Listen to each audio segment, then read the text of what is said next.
Hi, in this video I'm going to show you my DIY vibrating soil and compost sifter. There are a lot of great videos out there on how to build one of these, but I had a few additional requirements. One, I wanted a very small footprint so I could minimize the space needed for storage.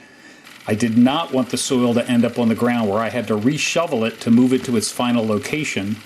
I wanted the large pieces to fall into a wheelbarrow so I didn't have to pick up a tub. And finally, I wanted a quick and easy setup and tear down. So, I decided to build my sifter on top of my Cub Cadet lawn cart. This serves a dual purpose of catching all of the sifted soil and making the unit completely portable. The hard plastic cart was a really great base. I'm sure the design could be modified to fit any lawn cart. My cart is about 4 feet long, so I decided to make the rails 4 feet tall. That gives me a screen angle of about 30 degrees when the cart's level. I can adjust it anywhere from 20 to 60 degrees just by tilting the cart. First, I made the rails by screwing together a 2x6 with two 2x4s. Before connecting them, I notched out the 2x6 and one of the 2x4s to fit snugly on the corner of the long cart.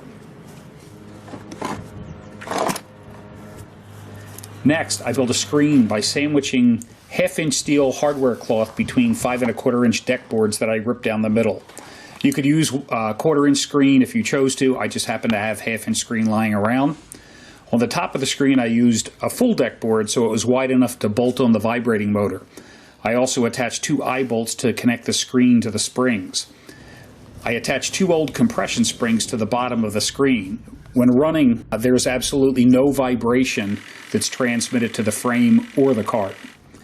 On the bottom of the cart, I built a wood cat made out of 2x4s to ensure that the screen rested on a solid surface regardless of the angle of the screen. The top of the sifter is a piece of slotted angle iron that fits over 2 hanger bolts that I screwed into the top of the rails. It's very rigid, it holds the rails in place, it doesn't vibrate, and the slots make it easy to connect the hanger bolts and hang the springs. To connect the angle iron to the rails, I use washers, lock washers, and wing nuts. I bought a 100-watt vibrating motor on eBay for about $60. The expansion springs came off an old glider, and I'm not sure why I had those old compression springs saved in my basement, but I'm glad I did. I also bought a rheostat to control the motor speed for about $17. The only thing I might add to this is a piece of plastic hung from the top rail and tucked into the cart, as I have a tendency to throw soil toward the back of the unit and it flies out the back. It takes me about 3.5 minutes to put it together or tear it down. It stores really easily in the corner of my shed, so overall, a great success.